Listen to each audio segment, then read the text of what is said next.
আসসালামু আলাইকুম, কেমন আছো তোমরা সবাই? আজকে আমি আবারও তোমাদের মাঝে ভর্তা রেসিপি নিয়ে এসেছি।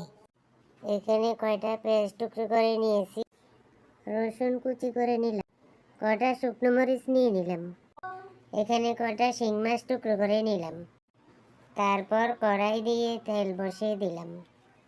এখানে আমি আগে মশলাগুলো ব্লেন্ড করে নিয়েছিলাম। পরে মশলাগুলোতে 1 চামচ হলুদ, 1 চামচ লবণ দিয়ে দিলাম।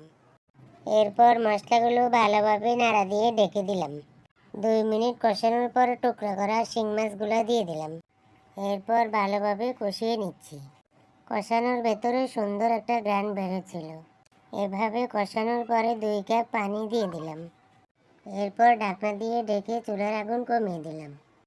ভর্তাটাকে ভাজা ভাজা করে নিলাম। এই যে তৈরি হয়ে গেল আমাদের মজাদার ভর্তা।